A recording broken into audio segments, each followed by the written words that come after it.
అత్తయ్య గారు రాస్తున్న ఈ అధ్యాయాన్ని మనం ఇప్పుడు ధ్యానం చేస్తున్నాం. ఎందుకంటే గత 2 రోజులుగా దేవుని యొక్క మాట నాకు ఏం వినిపిస్తుందంటే, యేసు విశ్రాంతి దినమున పంట చేలులో పడి వెళ్ళుచుండగా ఆయన శిష్యులు ఆకలిగొని వెన్నులు త్రుంచి తినసాగిరి. నిజానికి నాకు అంత తొందరగా ఈ మాట ఎక్కడ చదువుతున్నాను, నేను ఎక్కడ చదువుకున్నాను అని గుర్తు రావట్లేదు. కానీ నేను ఈ మాట ఎక్కడ చదువుతాము, మనము సువార్తలలోనే చదువుతాం. కాబట్టి ఎందుకు గత 2 రోజులుగా ఈ మాట నాకు చెవులో వినిపిస్తూ ఉంది. ఈ దినాలలో అనేకులు రైతులలో ఈ వర్షకాలమును బట్టి కొంతమంది కష్టాలు, శ్రమలు, ఇరుకులో, ఇబ్బందులు, అప్పులలో బాధలు పడుతూ ఉండవచ్చు. కాబట్టి తర్వాత ఇందులో మత్స్యకారులు అనగా వాళ్ళు చేపలు పట్టేవారు, ఇలాంటి వారి కొరకు ఈ మత్తయి ఈ యొక్క అధ్యాయాన్ని రాస్తూ ఉన్నారు. అయితే ఆకలి గనుక, అదే ఆకలి, మనము ఎటైనా ప్రయాణం చేస్తూ ఉన్నప్పుడు సాధారణంగా ఆకలి దారిలో కానీ ఎక్కడన్నా మనము సంచరిస్తూ ఉంటున్నప్పుడు ఉండొచ్చు, అలాంటి ప్రతికూల పరిస్థితులు ఉండొచ్చు. కానీ వాళ్ళు దారిలో వెళ్తూ ఉన్నప్పుడు యేసు విశ్రాంతి దినమున పంట చేలలో పడి వెళ్తుండగా ఆయన శిష్యులు ఆకలి కొన్నారంట. అప్పుడు మామూలుగానే ఇది ఒక స్టోరీ మాదిరి, ఇది ఒక ఉదాహరణ మాదిరి ఆయన రాస్తూ వారి యొక్క అనుభవాన్ని ఇక్కడ చూపిస్తూ ఉంటున్నప్పుడు పరిసయ్యులంట అది చూచి, ఇది విశ్రాంతి దినము కాదా, నీ శిష్యులు చేయుచున్నారు, ఈ పని చేస్తున్నారు ఏంటిది, ఎందుకు ఆ విధంగా చేస్తున్నారు, ఎప్పుడు వాళ్ళ పని ఏంటి, శాస్త్రుల పరిసయ్యుల పని ఏంటి, సేవకుడు ఏం చేస్తున్నాడా ప్రశ్నించడము, సేవకుడు ఏ విధంగా ఉంటున్నాడా ప్రశ్నించుకోవడం, గమనించుకోవడం, ఇదే ఉంటుంది. ఎవరికి ఉంటుంది? హృదయంలో వాక్యం లేని వాళ్ళకి ఇదే పని. ఎప్పుడు యాజకులను అబ్జర్వ్ చేయడము, సేవకులలో తప్పులు ఎత్తి చూపించుకోవడము, తర్వాత పుల్పిట్ మీద ఉన్నప్పుడు ఏ ఆత్మ కలిగి దేవుని వాక్యాన్ని చెబుతున్నారు, ఈరోజు ఎవరు వాక్యాన్ని చెబుతున్నారు, ఎవరు వస్తున్నారు, ఇది శాస్త్రుల పరిసయ్యుల పని. అలాంటి వారు ఎవరన్నా ఉన్నారా దేవుని సంఘములో? దేవునిది. కాబట్టి ఈ శాస్త్రుల పరిసయ్యులు ఆ విధంగా ప్రశ్నిస్తూ ఉన్నారు. విశ్రాంతి దినము కదా, విశ్రాంతి దినములో ఇలాంటి పనులు చేస్తున్నాడేంటి? నిజానికి యేసుప్రభు ఎవరితో ఉన్నారండి? వాళ్ళతోటే ఉన్నారు కదా, వాళ్ళ మధ్యలోనే ఉన్నారు కదా, వాళ్ళతోనే నడుస్తున్నారు కదా, వాళ్ళతో కలిసే ఉంటున్నారు కదా. ఇక్కడ మనం చదువుతున్నాం, ఆ కాలమందు, శీతాకాలం అంటది, ఆ కాలమందు విశ్రాంతి దినమున పంట చేలలో పడి వెళ్తూ ఉన్నాడు, నడుస్తూ ఉన్నారు. ఆయన శిష్యులు ఆకలి కొన్నారంట, వెన్నులు త్రుంచి తినసాగిరి. అయితే మామూలుగా మనం వెళ్తుంటే ఏదన్నా కంకులు కానీ లేకపోతే ఒకలాంటి అవి జొన్న లాంటివి మామూలుగా చిన్నగా వేయించుకొని అట్లా కాల్చుకొని తినేలాంటి అలాంటివి అక్కడ కనిపించినప్పుడు వారికి ఆకలేసిందేమో, మామూలుగా వాళ్ళు తీసుకొని తింటున్నప్పుడు విశ్రాంతి దినంన మరి తినకూడదు కదా. విశ్రాంతి దినంలో నిజానికి ఉపవాసం ఉండి ప్రభు సన్నిధిలో ప్రార్థిస్తూ ప్రభు కొరకు ఎదురుచూచే అనుభవము కలిగిన దినమది, ప్రతిష్ఠింపబడిన దినమది, ప్రభు కొరకు గడిపేవలసిన దినమది. కాబట్టి దేవుని సన్నిధానంలో దేవునికి మనము ప్రతిష్ఠించుకొని దేవుని కొరకు దానిని క్రియ చేయవలసిన దినమది.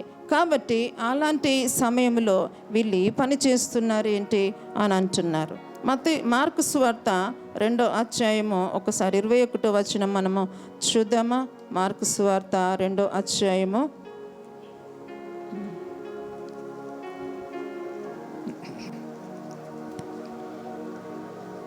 ఎవడును పాత బట్టకు క్రొత్త గుడ్డ మాసిక వేయడు, వేసిన ఎడల ఆ క్రొత్త మాసిక పాత బట్టను పెలితి పరచును, చినుగు మరియు ఎక్కువగును. ఎవడును పాత తిత్తులలో క్రొత్త ద్రాక్షరసము పోయడు, పోసిన ఎడల ద్రాక్షరసము ఆ తిత్తులను పిగుల్చును, రసమును తిత్తులను చెడును. అయితే క్రొత్త ద్రాక్షరసము క్రొత్త తిత్తులలోను పోయవలెనని చెప్పెను. కాబట్టి చూడండి, పొల్యూషన్ అనేది ఈ విధంగా ఇక్కడ వాక్యము చెప్తుంది, క్రొత్త తిత్తులలో క్రొత్తదే పోయవలను. కాబట్టి ఈ విధంగా ఆ యొక్క శాస్త్రులు పరిశీలో అంతా కూడా గమనిస్తూ వారి యొక్క అధికారాన్ని అక్కడ చూపిస్తున్నారు. కానీ ప్రభు ఏమంటున్నారు అనంటే, క్రొత్తవాడు క్రొత్తగానే ఉండనీయు, పరిశుద్ధుడు పరిశుద్ధుడుగానే ఉండనీయు, పాపులను పాపులుగానే ఉండని, నేను వచ్చినప్పుడు వారి గురించి నేను చూసుకుంటాను అని అన్నట్టుగా దేవుని వాక్యాన్ని దేవుడు మన ముందు ఉంచుతున్నారు. ఆ తరువాత 4వ వచనంలో చూద్దామా, అతడు దేవుని మందిరములో ప్రవేశించి యాజకులే తప్ప తానైనను తనతో కూడా నున్నవారైనను తినకూడని సముఖపు రొట్టెలు తినను. మరియు యాజకులు విశ్రాంతి దినమున దేవాలయములలో విశ్రాంతి దినమును ఉల్లంఘించి నిర్దోషులై ఉన్నారని మీరు ధర్మశాస్త్రమందు చదవలేదా? విశ్రాంతి దినమును ఉల్లంఘించే వారి విషయములో చెప్తున్నారు. విశ్రాంతి దినమును ఎవరైతే నిర్లక్ష్యం చేస్తారో, విశ్రాంతి దినమును ఎవరైతే ఉల్లంఘిస్తారు అంటే వాళ్ళు ఏమనుకుంటున్నారు అనంటే, దేవునికి వాళ్ళు చూపించే విధంగా, వారి యొక్క తప్పులను ఎత్తి చూపించే విధంగా అక్కడున్న శాస్త్రులు పరిచయులు కూడా ఈ విశ్రాంతి దినమున ఇలాంటి పనులు చేస్తున్నారు ఏంటి అని అంటున్నారు. అంటే వాళ్ళు దేశంలో ఏంటంటే పరిశుద్ధ దినంలో పరిశుద్ధ సమాజ మందిరంలో కూడుకోవాలి కదా, వీళ్ళేంటి పంట చేలల్లో పడి వెళ్తున్నారు అన్నట్టుగా చెప్తూ, ఇది ఒక చాలా అర్థవంతమైన మర్మముతో కూడిన వాక్యము. కాబట్టి దేవుని సన్నిధిలో విశ్రాంతి దినమును దేవాలయములో విశ్రాంతి దినమును ఉల్లంఘించి నిర్దోషులై ఉన్నారని మీరు ధర్మశాస్త్రమందు చదవలేదా అని అంటున్నారు కదా. ఆజ్ఞలలో మనం చూస్తాం కదా, ఆజ్ఞలో మనం ఏం చూస్తామో, విశ్రాంతి దినమును చెప్పండి, 10 ఆజ్ఞలలో నేను తప్ప వేరొక దేవుడు ఉండకూడదు. ఆ వాక్యంలో ఏం చూస్తాం మనము? విశ్రాంతి దినమును ఆచరించదు. కాబట్టి విశ్రాంతి దినమును ఆచరించే విషయములో ఇక్కడ వాళ్ళు మాట్లాడుతూ ఉన్నారు. ఎందుకంటే వాళ్ళు అనుకుంటున్నారు, మా మట్టుకు మేము సమాజ మందిరంలో మేము కరెక్ట్గానే ఉంటున్నాము, కానీ ఇతనెవరు ఈ విధంగా విశ్రాంతి దినమును తినడము తాగడము ఇలాంటివి అనుసరిస్తున్నారు అని చెప్తున్నారు. అలాంటప్పుడు ఇక్కడ చూడండి, దేవుని వాక్యములో మనం చదువుతున్నాము, 6వ వచనం చూడండి. దేవాలయము కంటే గొప్పవాడిక్కడ ఉన్నాడని మనం దేవుని నమ్మాలని. దేవాలయము కంటే ఇక్కడ చూడండి, మనం దేవాలయంలో కూర్చున్నాము కదా, దేవాలయంలో కూర్చున్న మన ఆత్మీయ జీవితంలో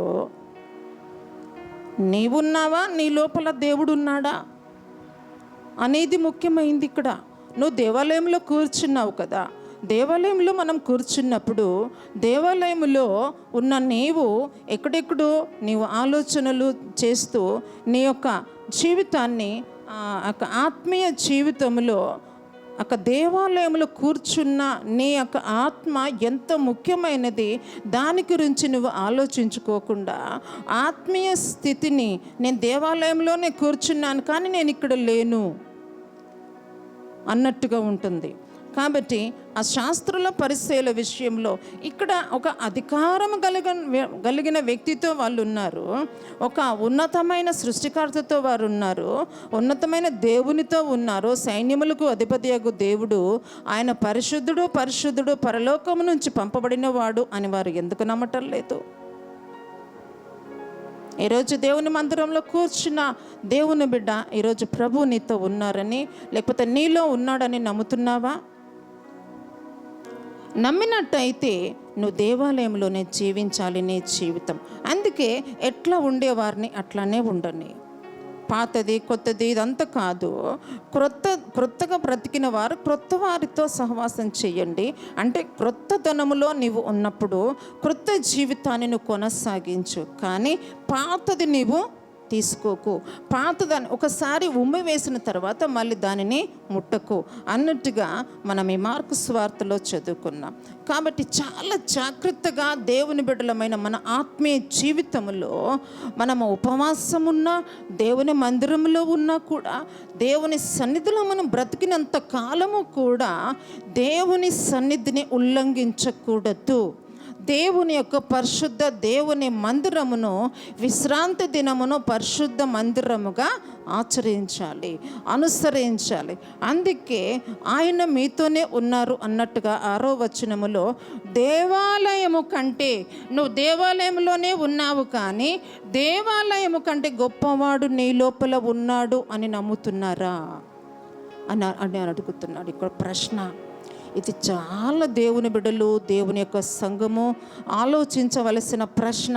నీ జీవితంలో నీవు దేవుని మందిరమును ఎంతగా రెస్పెక్ట్ ఇచ్చి నువ్వు గడుపుతూ ఉన్నావో, దేవుని సన్నిధిలో మనం అనుకుంటున్నాము, నా దేవాలయంలో బైబిల్ ఎందుకు, నాలోనే బైబిల్ ఉంది, నాలోనే వాక్యం ఉంది, నాలోనే ప్రభువు ఉన్నారు అని మనం సరిపెట్టుకోవడం కాదండి.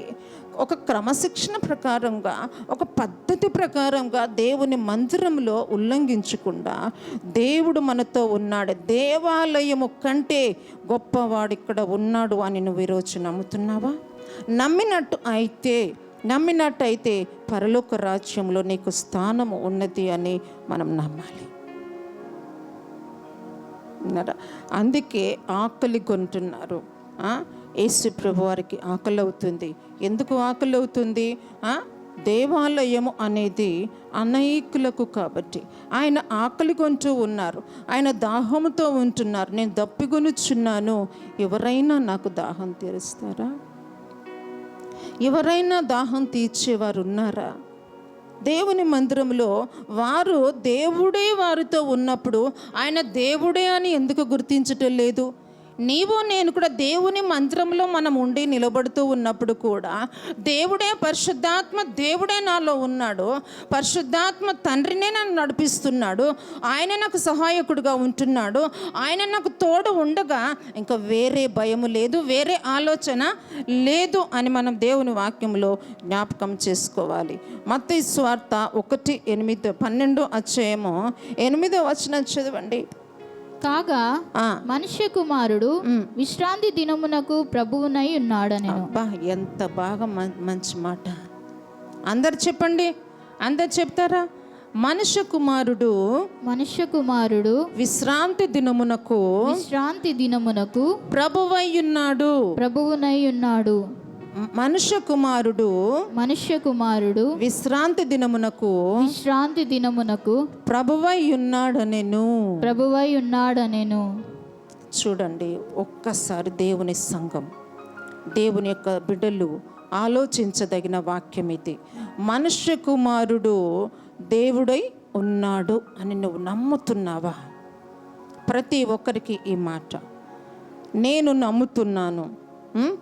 బాప్తిసం అప్పుడు ఒక ప్రమాణము, పెళ్ళి అప్పుడు ఒక ప్రమాణం, పేరు పెట్టినప్పుడు ఒక రకరకాల ప్రమాణాలు ఉంటాయి. ఫ్రెండ్స్తో ఒక ప్రమాణం చేసుకుంటారు. అట్లా ఈ విధంగా మనుష్య కుమారుడే నీలో ఉంటే నీవెందుకు అక్రమంగా బ్రతుకుతున్నావు? మనుష్య కుమారుడే మందిరములో ఉంటే నీవు ఎందుకు అక్రమంగా మాట్లాడుతున్నావు? శాస్త్రుల పరిచయుల వలె విశ్రాంతి దినాన్ని ఎందుకు ఉల్లంఘిస్తున్నారు? విశ్రాంతి దినాన్ని ఎందుకు వీళ్ళు ఆకలి కొంటున్నారు? విశ్రాంతి దినాన్ని ఏదేదో మాట్లాడుతూ ఉన్నారు. అయితే ఈ యొక్క అధ్యాయం యొక్క ముఖ్య ఉద్దేశం ఏమంటే దేవుని యొక్క అధికారాన్ని సూచిస్తుంది. అక్కడ ఆకలి కొన్న వారికి ఆహారం పెడుతున్న మన ప్రభు అయిన క్రీస్తు, తర్వాత అధికారపూర్వకంగా ఆయన వారితో మాట్లాడుతున్న మాటను మనం చూస్తున్నాం. ఆయన దేవుడే వారితో ఉన్నాడు. తర్వాత దేవుని యొక్క సన్నిధిని ఉల్లంఘించే విధంగా ఉండకూడదు. మూడవదిగా అధికారపూర్వకంగా ఆయననే విశ్రాంతి దినమునకు ప్రభువై ఉన్నాడు. ఇక్కడ కూర్చున్న దేవుని యొక్క సంఘము, దేవుడు ఈ సంఘము. ఈ సంఘము దేవునిది అని నువ్వు నమ్ముతున్నావా? నేను దేవుని సంఘములో ఒక పాత్రనై ఉన్నానని నువ్వు నమ్ముతున్నావా? దేవుని సంఘములో ఒక అధికారి క్రింద నేను ఉన్నానని నువ్వు నమ్ముతున్నావా? ఇక్కడ దేవుని వాక్యం చెబుతుంది, అధికారం కలిగిన దేవుడు శాస్త్రులను పరిసయ్యులను ఆయన చూడండి, శాస్త్రులు పరిసయ్యులు ఆ విధంగా కొంతమంది మీద దేవుని బిడ్డల మీద, శాస్త్రుల పరిసయ్యులు యాజకుల మీద, దేవుని యొక్క శిష్యుల మీద, అనేకమైన ప్రభువు మీద నేరారోపణలు చేసే అటువంటి మైండ్ కలిగిన వ్యక్తులు, చేయని దానిని కూడా దేవుని బిడ్డల మీద మోపుతూ, దేవుని సేవకుల మీద, యాజకుల మీద, విశ్వాసుల మీద వారి యొక్క మైండ్ అలాంటిదే. ఎప్పుడు తప్పులు వెతుక్కునేవారు శాస్త్రులు పరిసయ్యులు. ప్రభు యొక్క ఆత్మీయ జీవితంలో ఎప్పుడు కూడా స్వస్థతలు జరిగినప్పుడు, సూచక క్రియలు చేసినప్పుడు, ఇవన్నీ విషయంలో కూడా ఎప్పుడూ ప్రభువును అబ్జర్వ్ చేస్తూ ఉండేవారు. ఎక్కడ తప్పులు వెతుక్కునేవారు అంటే వారికి ధర్మశాస్త్రం అంతా కూడా తెలుసును. కాబట్టి ధర్మశాస్త్రాన్ని వారు నమ్మటం లేదు. ధర్మశాస్త్రమే వారితో ఉన్నది అని, ధర్మశాస్త్రమే పరలోక రాజ్యం నుండి దిగి వచ్చింది అని అబ్రహాము యొక్క వాగ్దానము చేసిన దేవుడు, అబ్రహాము తండ్రి అయిన అబ్రహాముతో వాగ్దానం చేసిన వారు. కాబట్టి ఈ విధంగా పరలోకము నుండి దిగి వచ్చిన ఆత్మీయ స్థితిని, ఆత్మను వారు నమ్మకలేకపోతున్నారు. అందుకే తండ్రి, కుమార, పరిశుద్ధాత్మ నామములో బాప్తిస్మము పొందాలి. బాప్తిస్మము పొందిన ప్రతి దేవుని బిడ్డ బల్లల పాలు పంచుకోవాలి. బాప్తిస్మము పొందిన ప్రతి దేవుని బిడ్డ దేవుని సన్నిధిలో యథార్థంగా బ్రతకాలి. అన్నీ మనంతట మనము ఏది కూడా మన హృదయంలో పాపము ఉంచుకున్నట్టయితే అది పరిశుద్ధాత్మకి అవమానకరంగా ఉంటుంది. కాబట్టి మన ప్రాణాత్మ దేహములను ప్రభువుకి అర్పించుకోవాలి. వీరు వాళ్ళ యొక్క జీవితాన్ని ఆ విధంగా అర్పణ చేసుకోలేదు కాబట్టి ఎందుకు ఆకలి కొంచున్నారు అన్నట్టుగా ఒక రకంగా వాళ్ళు ప్రశ్నించినట్టే, అది సృష్టికర్తను ప్రశ్నించినట్టే, వారి యొక్క అధికారాన్ని ప్రభువు మీద చూపించినట్టే. ఈరోజు దేవుని మందిరంలో నువ్వు ఆ విధంగా ప్రవర్తిస్తున్నావా? తిరుగుమాటుతనము చేస్తున్నావా? జాగ్రత్త. ఇకనైనా నువ్వు మారకపోతే ఈరోజు నువ్వు మార్చుకో. కాబట్టి శాస్త్రుల పరిసయ్యులు, మాకు ధర్మశాస్త్రం అంతా తెలుసు, విశ్రాంతి దినము గురించి మాకు తెలుసును, సమాజంగా కూడుట గురించి తెలుసును, ఇవన్నీ కూడా వాళ్ళు చేస్తూ ఉండేవారు. కాబట్టి ఈ యొక్క అధ్యాయము ముఖ్యంగా పేదవారి గురించి, రైతుల గురించి, చేపలు పట్టే వాళ్ళ గురించి ఈ అపోస్తులైన మత్తయి గారు చక్కగా ఈ అధ్యాయం అంతా కూడా రాస్తూ ఉంటాడు. కాబట్టి ఆ తర్వాత చూసినట్టయితే ఇందులో ఈ అధ్యాయంలో యేసు ప్రభు మీద ఎట్లా వాళ్ళు ఆరోపణలు చేస్తున్నారు అని రాస్తాడు. ఎందుకంటే ఆయన విశ్రాంతి దినం అంటే ఆయననే కదండి, వాక్యం అంటే ఆయననే కదా, పరిశుద్ధాత్మ అంటే ఆయననే కదా, హోలీ స్పిరిట్ అంటే ఆయననే కదా, ఏకత్వం అంటే ఆయననే కదా. ఇంకెందుకు నీకు డౌటు? నీవు ఆత్మను పొందుకోకుండా, నీవు వాక్యానికి లోబడకుండా, ఆద్యందు దేవుడైన దేవుని యొక్క వాక్యానికి లోబడకుండా అన్ని విషయాల్లో కూడా యాజకుల మీద తప్పులు పట్టడం, శిష్యుల మీద తప్పులు పట్టడం, పని చేసేవారి మీద దోషారోపణ చేయడం, నిందలు వేయడం, ఇదంతా ఎవరు? వాక్యము లేని వారు ఇవన్నీ కూడా చేస్తూ ఉంటారు. వీళ్ళు చేసేది అదే పని, వీళ్ళ బాధ అదే, వీళ్ళకెప్పుడు ఇదే బాధ. కానీ దేవుడు మాతో ఉన్నాడు అని నమ్మటం లేదు. ఈరోజు మీరందరూ నమ్ముతున్నారా ప్రభు అయిన క్రీస్తుని నమ్మినట్టయితే ప్రభు కొరకు బ్రతకడము నేర్చుకోండి. శరీరాన్ని దాచిపెట్టుకోకండి, శరీరాన్ని నలగకుండా చేయకండి, కష్టపడండి, ప్రభు కొరకు పని చేయండి. దేవుడు మీకు ఇచ్చిన నాలుకలను, మీకు ఇచ్చిన ప్రాణాత్మ దేహములను ప్రభు కొరకు వాడుకోండి, ప్రార్థనలు చేయండి, కష్టపడండి ప్రభు కొరకు, దేవుని చిత్తాన్ని. అందుకు ఇక్కడ మనం చదువుతున్నాం, ఆయనే దేవుడు అని. మనుష్య కుమారుడు విశ్రాంతి దినమున ప్రభువై ఉన్నాడు. విశ్రాంతి దినమునకు నీవు దేవుని బిడ్డగా అంకితం చేసుకున్నావా? విశ్రాంతి దిన 6 రోజులు నీ పని చేసుకుంటున్నావు, 7వ దినమును ప్రతిష్ఠింపబడిన దినమని మనుష్య కుమారుడు విశ్రాంతి దినమునకు ప్రభువై ఉన్నాడని నీలో గ్రహింపు ఉన్నదా?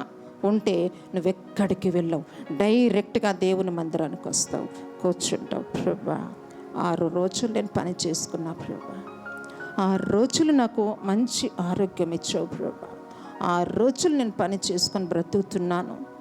ఇక్కడ రైతులు పని చేస్తున్నారు, ఈ అధ్యాయం లోపల మత్స్యకారులు చేపలు పట్టుకుంటున్నారు, ఎవరి పని వాళ్ళు చేసుకుంటున్నారు. కాబట్టి వారి విషయంలో వీరికి చాలా అప్పులు కలిగిన వారు. ఈ యొక్క కుటుంబాలు అక్కడ వారి యొక్క ఆదాయం వచ్చిన దాంట్లో కూడా వారు బ్రతుకుతూ వారి యొక్క సమస్యల కొరకు వ్రాయబడిన అధ్యాయం ఇది. వారి యొక్క ప్రాబ్లమ్స్కు సాల్వ్ చేయడానికి మత్తయి జ్ఞానంతో రాయబడిన మాటలు. ఎందుకంటే ఈ అధ్యాయం అంతా కూడా మీరు చదవండి, మీకు అర్థమవుతుంది.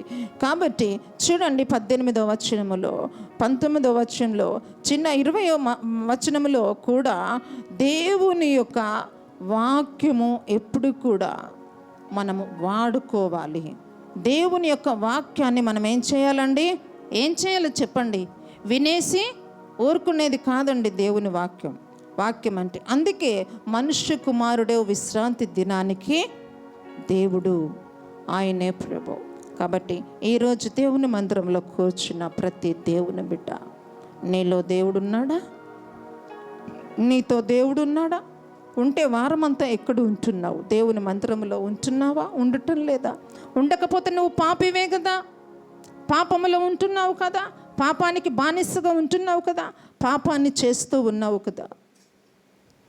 విశ్రాంతి దినమునే దేవుని మందిరం సమాజముగా కూడుకోవాలి, దేవునితో కూడుకోవాలి, దేవుని కలిగి దేవుని మందిరానికి రావాలి. ఇక్కడ ఉన్న కుటుంబాలు, రైతుల కుటుంబాలు, వ్యవసాయం చేసే కుటుంబాలు, ఈ అధ్యాయం లోపల ఉన్నవారు, చేపలు పట్టుకునేవారు, ఇలాంటి వారి కొరకు ప్రభువైన క్రీస్తు దేవుడుగా ఉన్నాడు అని వ్రాయబడి ఉంది. కాబట్టి దేవుని బిడ్డవైన నీవు ఈరోజు ఏదైనా మార్చుకుని వెళ్తావా? ఈరోజు ఏదైనా మార్చుకుని వెళ్తావా? మత్తయి సువార్త 12వ అధ్యాయము 15వ వచనం చదువుదామా? యేసు ఆ సంగతి తెలుసుకొని అచ్చట నుండి వెళ్ళిపోయెను. జనులు ఆయనను వెంబడింపగా ఆయన వారందరినీ స్వస్థపరిచి తన ప్రసిద్ధి చేయవద్దని ఆ వారికి ఆజ్ఞాపించెను. అంటే చేయుమని, అంటే దేవుడు నీ జీవితంలో ఎన్నెన్నో కార్యాలు చేస్తున్నారు. ఇక్కడ ఈ ప్రజలకి, ఈ కుటుంబాలకి, ఈ రైతు కుటుంబాలకి, ఈ చేపలు పట్టే కుటుంబాలకి, వీళ్ళందరికీ కూడా ఆర్థిక ఇబ్బందులను ఇవన్నీ కూడా సరిచేయడానికి ఒక ప్రణాళికతో కూడిన అధ్యాయం ఇది. కాబట్టి ఆత్మీయ జీవితంలో మీరు ప్రభువు కొరకు ఏది చేస్తున్నారు? ప్రభువు కొరకి దేవుని సన్నిధిలో నువ్వేది చేస్తున్నావు? అందుకే దేవుణ్ణి కలిగిన దేవుని బిడ్డ దేవుని కొరకు వాడబడకపోతే ఆ శరీరము కుళ్ళు పట్టిపోతుంది. దేవుని కొరకు వాడితే శరీరం ఎట్లా ఉంటుందో ఒకసారి చెప్పండి. చూడండి, ఒకే దగ్గర కూర్చుంటావు దినమంతా ఒకే దగ్గర కూర్చొని ఉంటావు, ఏ పని చేయవు. నీ మైండ్ ఒకసారి ఏ విధంగా ఉంటుంది? మీ ఎక్స్పీరియన్స్ చెప్పండి, మీ అనుభవం చెప్పండి. బాడీ ఆరోగ్యంగా ఉంటుందా? మైండ్ ఆరోగ్యంగా ఉంటుందా? మన శరీరంలో కాళ్ళు చేతులు ఆడుతాయా? ఎందుకు? నీ రక్తం ఎక్కడుంటుంది?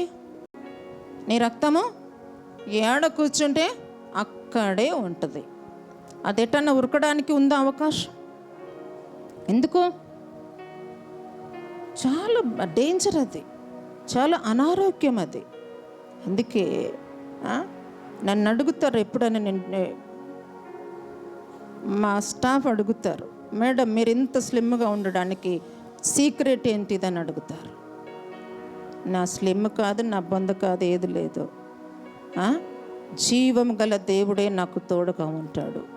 జీవము గల దేవుడితో ఉండి మనము ఆయన మీద మనసు పెట్టుకుని ఉంటే, ఎందుకంటే ఏ రోజు నేను బాక్స్ తీసుకుని వెళ్ళను. మీరు ఎట్లా బ్రతుకుతారు అని అడుగుతారు. ఎట్లా బ్రతుకుతారు? ఎక్కడి నుంచి దిగే వరకు ఇది ఒకటి నా చేతిలో ఉంటుంది, అది పట్టుకొని కూర్చుంటాను. అంటే మేమేమో ఇట్లా అవుతున్నాము, మీరేమో అట్లా అవుతున్నారు అన్నట్టుగా మాట్లాడతారు. దేవుని యొక్క వాక్యము జీవము గలది. ఏంటిదండి చెప్పండి? దేవుని యొక్క వాక్యము మన శరీరానికి ఏమి ఇవ్వాలి? చెప్పండి. మీరందరూ ఆరోగ్యంగా ఉండాలి. ఏముండాలి చెప్పండి? మీరందరూ దాన్ని కన్ఫెస్ చేయించాలి. దేవునిలో ఉన్న ప్రతి దేవుని బిడ్డ కూడా ఏ విధంగా ఉండాలి? మీరు చెప్పండి, నాకు వినబడేట్లాగా.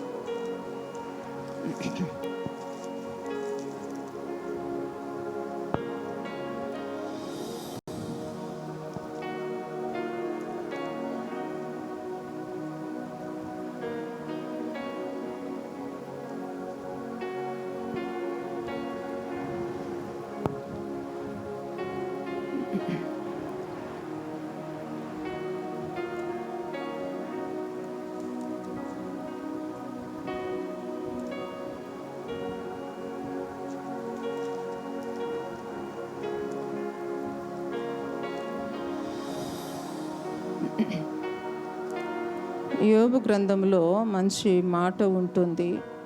జీవముగా ఉంటే, జీవముతో ఉంటే నీ శరీరము చాలా దేవునికి సమీపంగా ఉంటుంది. ఏ విధంగా ఉంటుంది చెప్పండి? దేవునికి సమీపంగా ఉంటుంది. నువ్వే స్థితిలో ఉన్నా కూడా దేవుడు నిన్ను జ్ఞాపకం చేసుకుంటాడు. ఎందుకంటే మనము ఏదో చింతతో కూర్చున్నప్పుడు ఆయన వచ్చి నిన్ను తడుతూ ఉంటాడు. ఏం చింత నీకు? లోకంలో లేని చింతలు ఎందుకు నీకు? నా గురించి చింతించు అని అంటే నా గురించి నువ్వు ఆలోచన వచ్చి. కాబట్టి నేను ఎందుకు చెప్తున్నానంటే ఈ మాట, మన బాడీకి ఎక్సర్సైజ్ ఉండాలి. చెప్పండి, మన బాడీకి ఏమి ఉండాలా? ఎక్సర్సైజ్ ఉండాలి ఖచ్చితంగా. ప్రతిరోజు కూడా దేవుని సన్నిధిలో దేవుని కొరకు మనము చేయగలిగింది చేయాలి.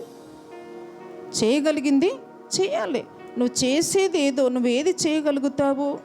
ఏ పని నీవు చేయగలుగుతావు? ఏ పని నువ్వు చేయగలుగుతావు? నీ శరీరము దేనికి వాడబడుతుంది? నువ్వెంతగా చేయగలుగుతావో అంతగా చేయటము వలన దేవునికి నీ వలన ప్రార్థన చేస్తావా? వాక్యం చదువుతావా? వాక్యాన్ని చదువుతూనే ఉండు, కానీ వాక్య ప్రకారము జీవించు. ప్రార్థన చేస్తావా? ప్రార్థన దేవుని మందిరానికి వచ్చి ప్రార్థన చేస్తూనే ఉండు, ప్రార్థన ప్రకారంగా జీవించు. ఎప్పుడు కంటత పెట్టిన ప్రార్థన చేయకు, కంఠస్థం చేసే ప్రార్థన కాదు. ఉపవాసం ఉంటావా? రెగ్యులర్గా ఉపవాసం ఉండు. కాబట్టి దేవుని సన్నిధిలో మనుష్య కుమారుడు నీలో ఉన్నాడా? మనుష్య కుమారుడు దేవుడు నీతో ఉన్నాడా? వాళ్ళతో ఉన్నా కూడా వాళ్ళైతే గ్రహించటం లేదు. మరి ఈరోజు నువ్వు గ్రహిస్తున్నావా? కాబట్టి మన ఆత్మీయ జీవితంలో ఉపవాస ప్రార్థన చేయటం ద్వారా మన శరీరానికి ఆరోగ్యం, మన శరీరంలో రోగాలు రాకపోవడానికి గొప్ప అవకాశం ఏంటది చెప్పండి? ఉపవాస ప్రార్థన. తరువాత మనం ఆరోగ్యంగా ఉండడానికి మన శరీరము సహాయపడుతుంది, మోకరించడానికి సహాయపడుతుంది. ఆ తరువాత జీవము కలిగిన దేవుని శరీరముగా దేవుని కొరకు వాడబడుతుంది.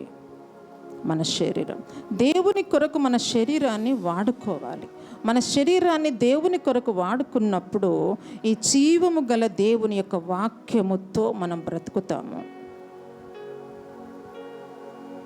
మీరందరూ కూడా ఉపవాస ప్రార్థన చేయాలి. చూడండి, ఏం చేయాలండి? ఏం చేయాలి చెప్పండి? ఏం చేయాలి? ఎట్లా చేయాలి? నేను ఉపవాసం ఉండలేను. ఈ లాంగ్వేజ్, ఈ భాషలన్నీ ఈ భాషలు నాకు రావు. ఏం భాషలు?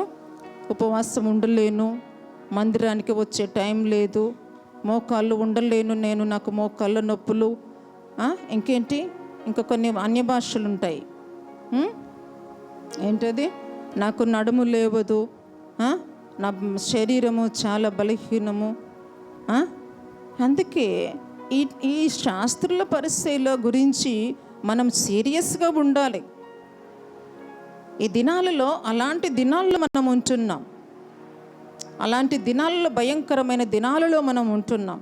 కానీ ఎంత భయంకరమైన దినాలు మనతో వెంబడించినా కూడా మనం భయపడేవారము కాదు కదా. భయం అవుతుందా ఎవరికన్నా? దినాలను చూస్తే భయం అవుతుందా? భయాన్ని నువ్వు భయపెట్టు. నువ్వెందుకు భయపడతావు? దేవుడు భయపడమన్నాడా, ధైర్యంగా ఉండమన్నాడా? చెప్పండి. ధైర్యంగా ఉండమన్నాడు. నువ్వేం చేయాలి? మరి నీ శరీరానికి పని చెప్పాలి. నీ శరీరం పని చేయకపోతే బ్లడ్ సర్క్యులేషన్ ఉండనందువలన ఏమైపోతుంది? మన రక్తం అంతా కూడా గడ్డలు కట్టిపోతూ ఉంటుంది. కాబట్టి గడ్డలను కరిగించే దేవుడు ఉన్నాడా? లేడా? గడ్డలను కరిగించే దేవుడు లేడా? మాట్లాడరు. గడ్డలు కరిగిపోవా?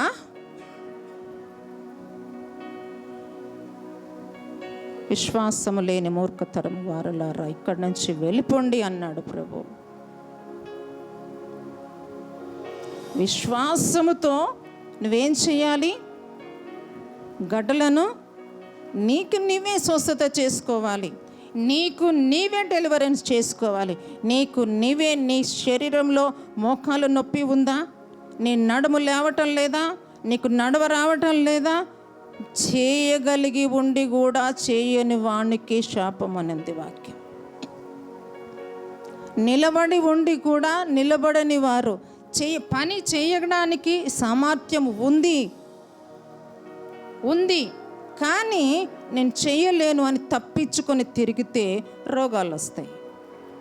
రోగాలకి నువ్వు భయపడకు, రోగము నీకు భయపడాలి. ఎవరికి భయపడాలి చెప్పండి? మీకు వాయిస్ రావటం లేదు, కారణం చెప్పిన మీరు దానిని అణిచివేస్తున్నారు. ఏం చేస్తున్నారు చెప్పండి? మీరే మీ శరీరముతో మీరు ఆ వాయిస్ రాకుండా అణిచివేస్తున్నారు. దాని వలన దేవునికి నష్టం లేదు, సేవకునికి నష్టం లేదు, ఎవరికి నష్టం లేదు. నష్టపోయేది నువ్వే. నీ వాయిస్ తెరిస్తేనే దేవునికి మంచి పేరు వస్తుంది. మంచి దాని కొరకు నువ్వు వాయిస్ తీయు, గొంతు తెరువు, దేవుని సన్నిధిలో యథార్థంగా బ్రతికితే, అందుకే విశ్రాంతి దినానికి దేవుడు నీకు నాకు విశ్రాంతి దినాన్ని గడపడానికి ఈ సమయాన్ని దేవుడు ఇచ్చాడు. కాబట్టి ఒకవేళ ఇట్లాంటి సమయము నీ నుండి దూరం అయితే ఏం చేస్తావు? ఇలాంటి సమయం నీ నుండి దూరం అయినప్పుడు నువ్వెక్కడ గడుపుతావు?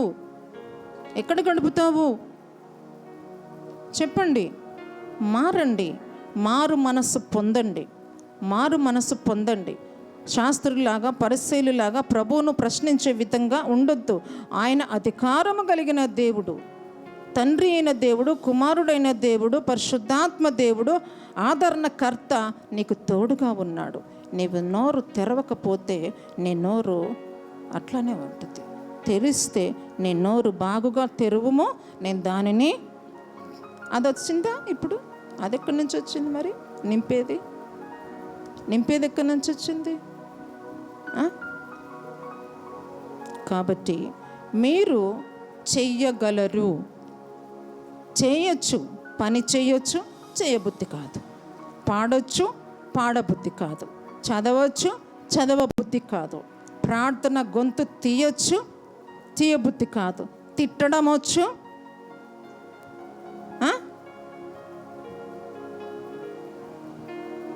తిరుగుబాటు వచ్చు, పరిశుద్ధాత్మ దేవుని యొక్క బిడ్డవి నువ్వు. దేవుని యొక్క సంఘములో నీవు ఒక పాత్రవి, ఒక గిన్నెవి నువ్వు, ఒక పాత్రవి నువ్వు. ఆ పాత్ర ఒక నల్లటి పాత్ర. నేను ఎప్పుడు కూడా పొయ్యి మీద ఛాయ్ పెట్టడం, అడవి కూర్చోవడం, అది ఏమైపోవడం, అది ఏమవుతుంది చెప్పండి? ఏమవుతుంది? నల్లగా అయిపోతుంది. దాన్ని ఎట్లా కడగాల? వస్తుందా? పనికి వస్తుందా ఏమన్నా? అదే పని చేస్తారు. ఏం చేస్తారు? అలాంటివి ఎన్ని గిన్నెలు పాడైపోతాయో రోజుకి. ఇంకేం చేసేది? దాన్ని ఎట్లా చేయాలి మరి? అది పనికి వస్తుందా? పనికి వస్తుందా? పనికి రాదా? అది కూడా చెప్పరా? పనికి వస్తుందా? పనికి రాదా? పనికి వస్తుందా రాదా అడుగుతున్నా నేను. వస్తుందా? ఎట్లా వస్తుంది? దానికి మెడిసిన్ ఏంటిది? ఎట్లా వస్తుంది చెప్పండి? గట్టిగా ప్రార్థన చేయొచ్చు కదా. రావట్లేదు కదా మరి. ఆ ప్రార్థన గట్టిగా రావట్లేదు. గట్టిగా తోమితే వస్తుంది. మరి గట్టిగా వాయిస్ ఎత్తి పెంకులు లేచిపోయేటప్పుడు ఎందుకు ప్రార్థన చేయటం లేదు? ఆరాధన ఎందుకు గట్టిగా చేయటం లేదు? అది మసంత ఎట్లా పోతుంది మరి? ఎట్లా పోతుంది చెప్పండి? హాట్ వాటర్ చేసి దాన్ని కడిగితే ఈజీగా పోతుంది.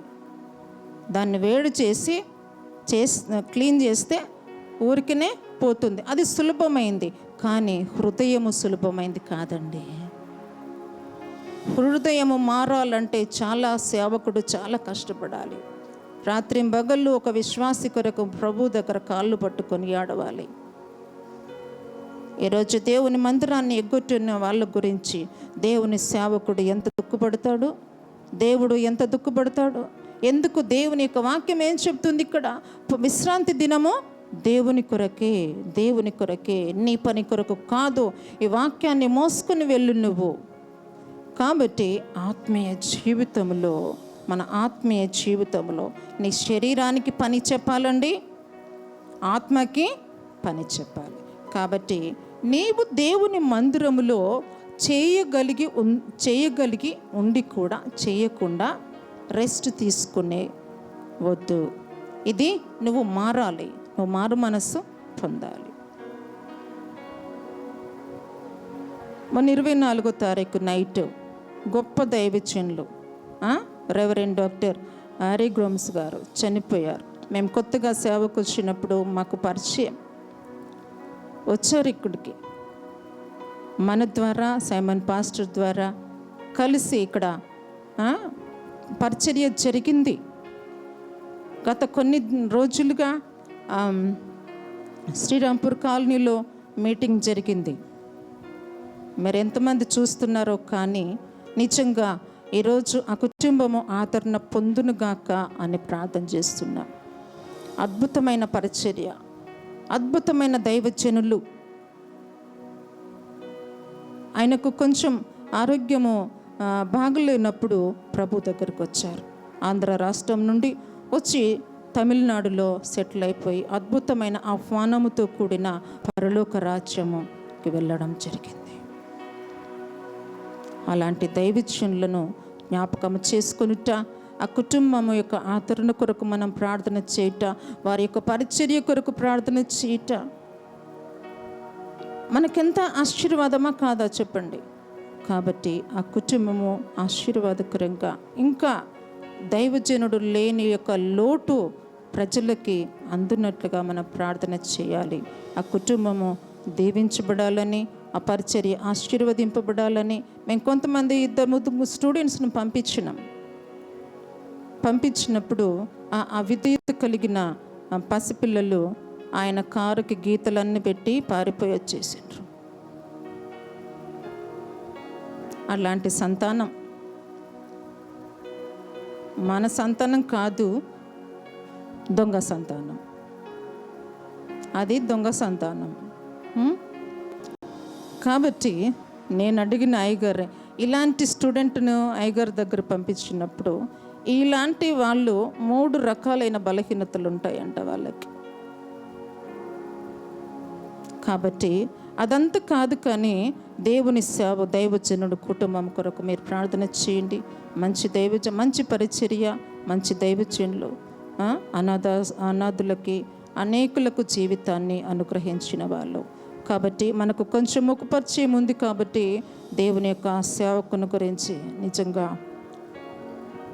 చాలా బాధకరం అది. ఎందుకంటే అలాంటి వాళ్ళను ప్రభు పిలుచుకోవడం, ప్రభు దగ్గరికి వెళ్ళడము అనేది చాలా అర్హత కలిగిన జీవితాన్ని, చాలా కష్టపడ్డారు, అనేకులకు జీవితాన్ని ఇచ్చారు, పసిపిల్లలకి. కనుక ఇదంతా కూడా దేవుని యొక్క యాజకులను గౌరవించడం, సేవకులకు గౌరవించడం. కాబట్టి దేవుని సన్నిధిలో ఈరోజు మనము ఏం మార్చుకుంటున్నాం? ఇక్కడ వాక్యం చెప్తుంది, విశ్రాంతి దినాన్ని ఉల్లంఘించొద్దు, విశ్రాంతి దినాన్ని మనం వాడుకోవద్దు, విశ్రాంతి దినాన్ని దేవుని సన్నిధిలో ఆయన అధికారానికి మనం లోబడాలి. విశ్రాంతి దినములో ఆయన ప్రభువైన క్రీస్తుగా ఆయన మనకు ఉన్నాడు అని మనం ప్రభువుకి ఆహ్వానించుకోవాలి. మన జీవితంలో ప్రభు కొరకి ఏం చేస్తున్నావు? కనుక నీవు సంఘము, దేవుని యొక్క సంఘం ఉపవాస ప్రార్థన చేయడానికి ఈ సందర్భము ఉపవాసముతో కూడిన అధ్యాయం ఇది. కాబట్టి ఆత్మీయ జీవితంలో సంఘమంతా కూడా ఉపవాస ప్రార్థన, కనీసము ఒక జాము ఉపవాస ప్రార్థన చేయడానికి నీ శరీరాన్ని వాడుకున్నట్టు అయితే నీకు సంపూర్ణ ఆరోగ్యం కలుగుతుంది. నీవు ఈరోజు ఉపవాస ప్రార్థన చేస్తున్నావు అని అంటే నీకు ఆరోగ్యమే. చేయటం లేదు అంటే అనారోగ్యమే. చెయ్యని వారు అనారోగ్యంగా ఉంటారు. ఎందుకు? వారి యొక్క మైండ్ ఉపవాస ప్రార్థన చేయాలి, నేను ఖచ్చితంగా ప్రభు కొరకు దేవుని యొక్క చిత్తాన్ని నేను చేయాలి, ఉపవాస ప్రార్థన నేను వెళ్ళాలి, ఉండాలి, మందిరంలో కూర్చోవాలి, ప్రార్థించాలి అనేది ప్రభు మీద ధ్యాస పెట్టుకున్న వాళ్ళకి రోగాలు వచ్చినా రాకపోయినా శరీరం గురించి వాళ్ళు ధ్యాస ఉంచరు. కాబట్టి దేవుని సన్నిధిలో, దేవుని మందిరంలో కూర్చున్న ప్రతి ఒక్కరు కూడా ఒక జాము ఉపవాస ప్రార్థన చేయాలి. కాబట్టి నీవు సిద్ధపడడానికి గత 2 రోజుల నుంచి ఈ 12 అధ్యాయము గురించి నేను ధ్యానిస్తూ ఉండలేదు. నాకు ప్రేరేపించబడుతుంది ఇది. కాబట్టి ఈ అధ్యాయం అంతా కూడా మీరు చదవండి. ప్రభు సన్నిధిలో ప్రతి ఒక్కరు కూడా ఒక జాము, ఏంటండి నేను దినమంతా ఉండమన్నానా? చెప్పండి, దినమంతా ఉండమనలేదు కదా. ఒక జామైనా నా కొరకు మేల్కొని ఉండలేరా? ప్రభు అయిన క్రీస్తువుకు రెస్పెక్ట్ ఇవ్వండి, మీరు ప్రభువుని గౌరవించండి. కాబట్టి ఈరోజు ఈ దినాలలో, ఈ భయంకరమైన పరిస్థితులలో మీరు ఉపవాసం చేయటం ద్వారా మీ జీవితానికి, మీ శరీరానికి ఆరోగ్యము మంచిది. మీరు ఆశీర్వదింపబడతారు, మీ కుటుంబాలు దీవించబడతారు, ఆత్మీయ జీవితంలో వ్యక్తిగతంగా మీరు దీవించబడతారు. కాబట్టి చదవబడిన ఈ యొక్క 6 వచనాలు కూడా జాగ్రత్తగా మీరు చదివి గుర్తుపెట్టుకోండి. చివరి వచనం చదువుతారా? అదే వచనం ఉంది. చివరి వచనంలో 8వ వచనంలో విశ్రాంతి దినమును దేవుణ్ణి మనము ఖచ్చితంగా మనుష్య కుమారుడు విశ్రాంతి దినమునకు ప్రభువునై ఉన్నాడు. కాబట్టి మనకు అధికారిగా ఉన్న మన దేవుణ్ణి, ఆయన మన దేవుడుగా మన హృదయంలో భద్రపరుచుకోవాలి. కనుక మరి ఇలాంటి ఇబ్బందుల్లో నుంచి బయటపడిన ఈ పరిస్థితుల నుంచి పేదవారు, ఈ చేపలు పట్టే వీళ్ళందరికీ ప్రణాళికగా, గొప్ప ప్రణాళికగా ఈ వాక్యాన్ని రాయబడి ఉన్నది. కాబట్టి మీరు దేవుని సన్నిధిలో ఉపవాస ప్రార్థన చేయడానికి ఇక్కడ మందిరంలో కూర్చున్న ప్రతి ఒక్కరికి ఉపవాస ప్రార్థన చేయాలి.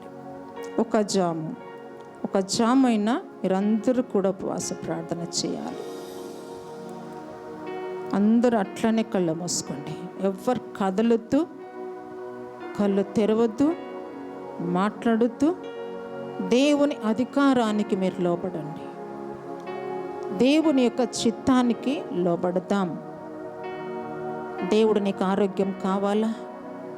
అయితే దేవునికి లోబడు. ఒక జామును ఉపవాసం ఉండి ప్రార్థన చేయి. నీ శరీరాన్ని దాచిపెట్టుకోకు. పాడైపోయిన పాత్రగా ఉన్నావా? పనికిరాని పాత్రగా ఉంటున్నావా? ప్రభువు కొరకు ఏది చెయ్యలేని పాత్రగా ఉంటున్నావా?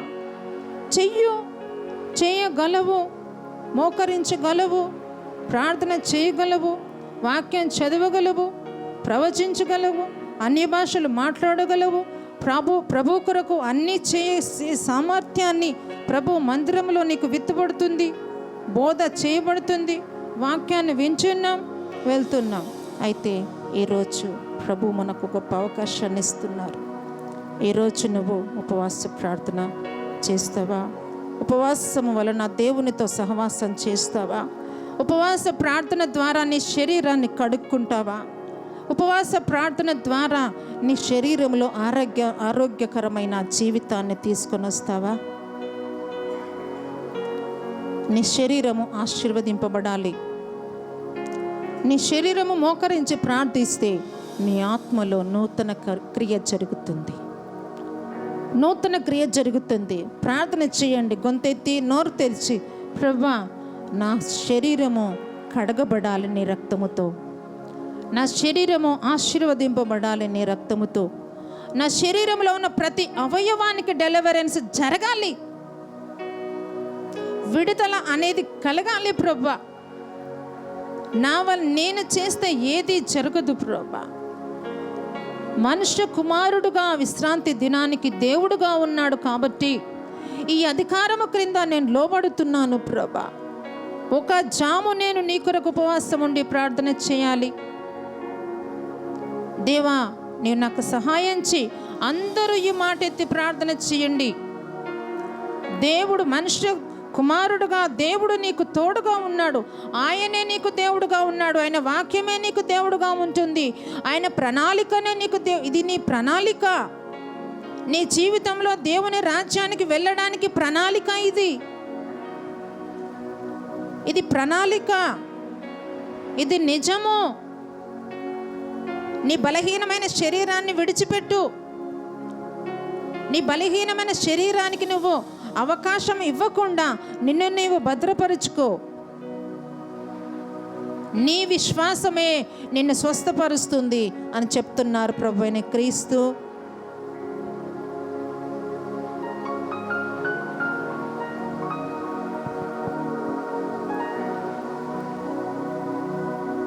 ఎప్పుడు నాకు స్వస్థత జరగటం లేదు, నాకు ఆరోగ్యము బాగలేదు, నేను చేయలేను, రాలేను, ఇదంతా కూడా నీ శరీరము నిన్ను బలహీనపరచడానికి, ఆత్మీయ జీవితంలో నిన్ను కంప్లీట్గా కొలాప్స్ చేయడానికి.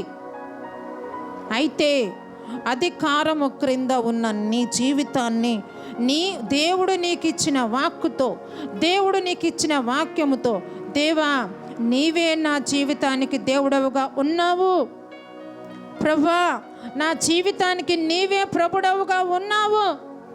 అయితే నా కీళ్ళలో, నా ఎముకలో, నా మూలుకలో, నా శరీరములో, నా హృదయములో, నా గుండెలో, నా ప్రతి అవయవములో కూడా విడుదల జరుగునుగా కానీ చెప్పు. నువ్వు నీ విశ్వాసము నిన్ను స్వస్థపరుస్తుంది. నీ విశ్వాసమే నిన్ను ఆశీర్వదిస్తుంది. ఇది నీ ప్రణాళిక. జీవితంలో దేవుడు నీకు అనుగ్రహించిన ప్రణాళిక. దేవుని బిడ్డకు అనారోగ్యము రావచ్చు, కానీ ప్రభువైన క్రీస్తు స్వస్థతలు చేస్తూ వెళ్తున్నారు. ఆయన అద్భుతాలు చేస్తూ వెళ్తున్నారు. ఆయన సూచక క్రియలు చేస్తూ వెళ్తున్నారు మన ప్రభువైన క్రీస్తు. ప్రభువా, నీవు అధికారము కలిగిన దేవుడవు. నీవు నాకు అధికారం ఇస్తే ఈ శరీరము, బలహీనమైన శరీరము ఈ శరీరాన్ని పీడిస్తున్న దురాత్మ శక్తులు పారిపోవాలి ప్రభా. ప్రతి బలహీన శక్తులు నా శరీరాన్ని విడిచి వెళ్ళిపోవాలి. అందరు చక్కగా లేచి నిలబడండి. ఎవ్వరు కళ్ళు తెరవకండి, దయచేసి ఎవ్వరు కళ్ళు తెరవకండి. కళ్ళు తెరవకుండా ఎవరు అటు ఇటు కదలకండి. నీవు నిలబడి ఉండి కూడా నువ్వు నిలబడకపోతే దేవుడు నీ విషయంలో బలవంతంగా క్రియ చేయలేడు. నీవు దేవునికి అవకాశం ఇస్తే నీకు విడుదల జరుగుతుంది.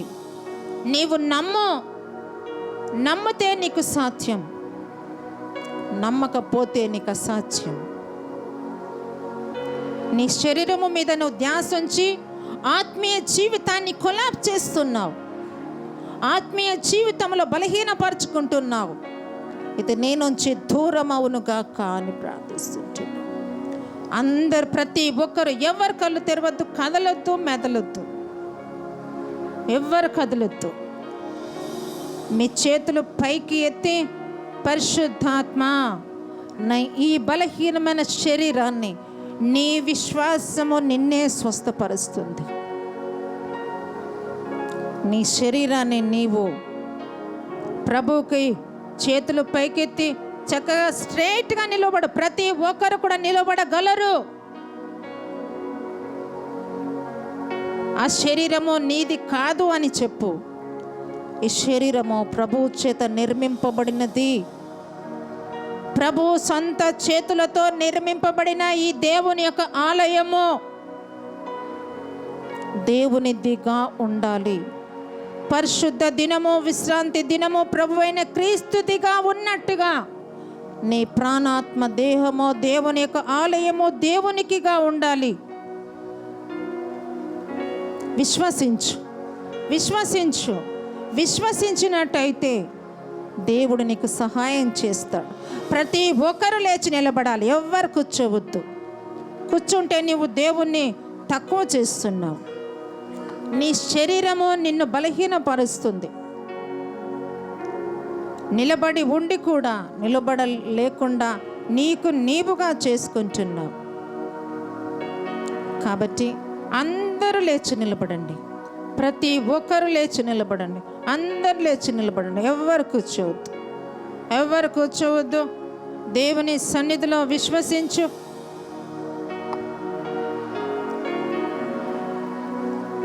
ప్రతి ఒక్కరు లేచి నిలబడండి. ఎవరు కుర్చీలలో కూర్చున్న వాళ్ళు అందరు లేచి నిలబడండి. లేవండి, పైకి నిలబడు. నువ్వు నిలబడి, దేవా నేను నిన్నే నమ్ముతున్నాను ప్రభా, నిన్నే నమ్ముతున్నాను, నీ వాక్యాన్ని నమ్ముతున్నాను, నాకు ఇప్పుడే విడుదల జరుగుతుంది అని నేను విశ్వసిస్తున్నాను ప్రభా. పరిశుద్ధాత్మ నీ కొరకు నేను ఆకలిగా ఉంటున్నాను ప్రభా. శిష్యులు ఆకలి కొన్నట్టుగా నేను నీ కొరకు నాలో ఆకలి పుట్టునుగా కానీ ప్రార్థన చేస్తున్నానని చెప్పండి. దేవుని కొరకు నీకు ఆకలి లేదు కాబట్టి నీ శరీరము బలహీనమవుతుంది. ఒప్పుకో, విడిచిపెట్టు.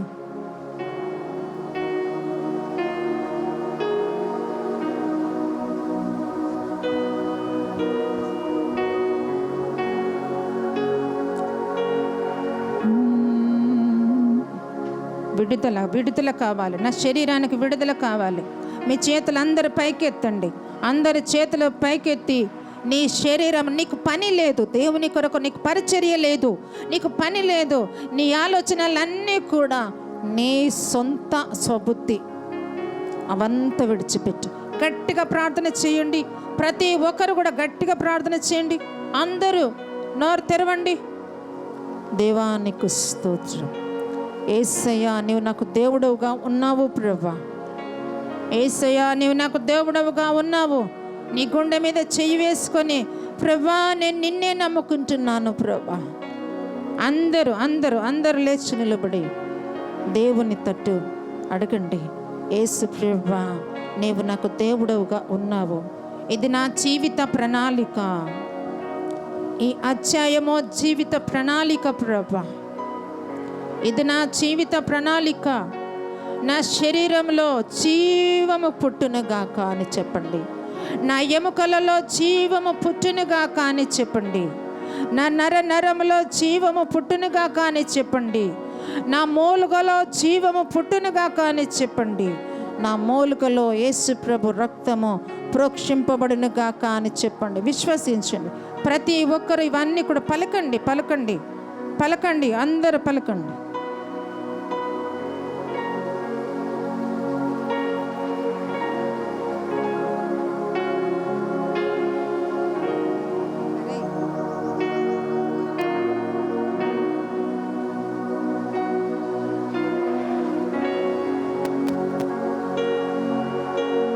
లేచి నిలబడండి, అందరు లేచి నిలబడండి, ఎవరు కూర్చోకండి.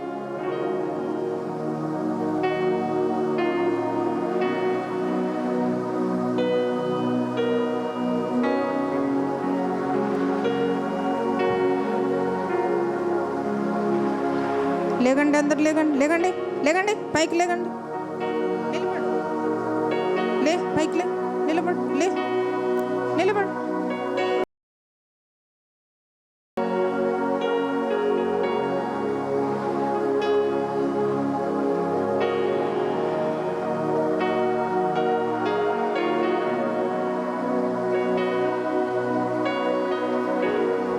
అందరు లేచి నిలబడి చేతులు పైకెత్తండి. చక్కగా లేచి నిలబడి చేతులు పైకెత్తండి. చేయండి గట్టిగా. దేవుని వైపు తిరగండి.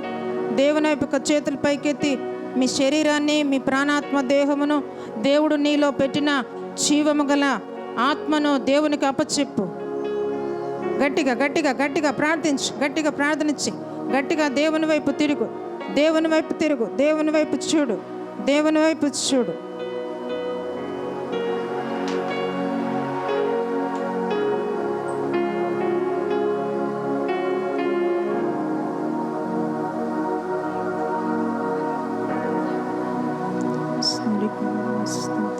ప్రార్థించండి. అందులో కళ్ళు మూసుకుని ఎవ్వరు కళ్ళు తెరిచి చూడొద్దు.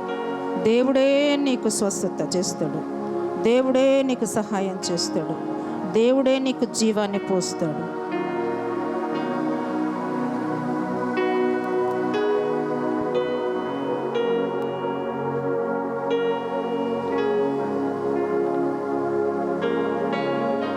జీవము గల దేవుణ్ణి జీవము లేని వాడిగా చెయ్యకు. అద్భుతాలు చేసే దేవునికి నీ బలహీనమైన శరీరాన్ని అప్పచెప్పుకో. పరిశుద్ధాత్మ దేవుడే నీకు సహాయం చేస్తాడు. నీవు ఆ విధంగా ఉండుట, బలహీనంగా ఉండుట ప్రభుకి ఇష్టం కాదు. ప్రభు కొరకు నువ్వు ఆకలి కొని ఉండు. ప్రభు కొరకు దప్పిక కలిగి ఉండు. ప్రభు కార్యాల మీద మనస్సు పెట్టుకో. ప్రభు చిత్తము మీద మనస్సు పెట్టుకో. ప్రభు పని మీద నువ్వు మనస్సు పెట్టుకో. నీ శరీరంలో స్వస్థత జరుగుతుంది. దేవుడు నిన్ను ఉన్నతమైన ప్రణాళికతో నింపుతాడు. ఆయన ఉన్నతమైన దేవుడు. ప్రభువు నీకు దేవుడుగా ఉన్నాడు. నీలో ఆయన ఉన్నాడు. నీలో పనిచేస్తున్న ప్రతి విధమైన దురాత్మ శక్తులను ఆయన అగ్ని చేత, వాక్యము చేత ఆయన దహించి వేయడానికే సృష్టికర్త అయిన దేవుని నువ్వు నమ్ముకొని ఉన్నావు. పరిశుద్ధాత్మ నీకు వందనాలు. ప్రతి ఒక్కరి చేతులు పైకెత్తి, పరిశుద్ధాత్మ నీకు నాకు సహాయం చేయు. ఈ బలహీనమైన ఎముకలను బలపరచు. ఎండిన ఎముకలను జీవింపగల సమర్థుడవు ప్రభా.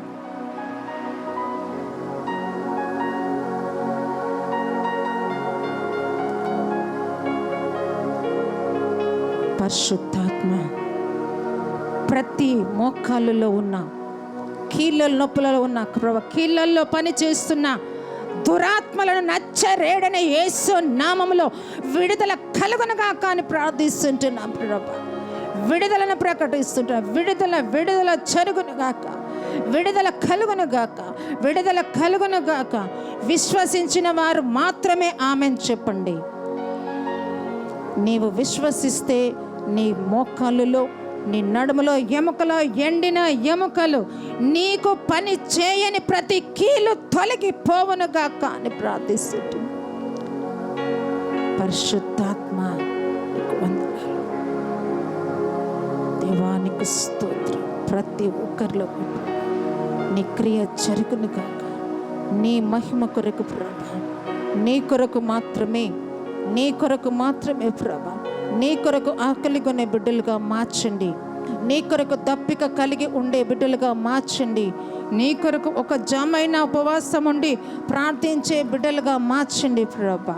ప్రతి ఒక్కరిలో ప్రభా, ప్రతి ఒక్కరిలో ఆత్మీయ స్వస్థతను ప్రభా దయచేయండి. శారీరకంగా స్వస్థతను దయచేయండి ప్రభా. నీకు వందనాలు.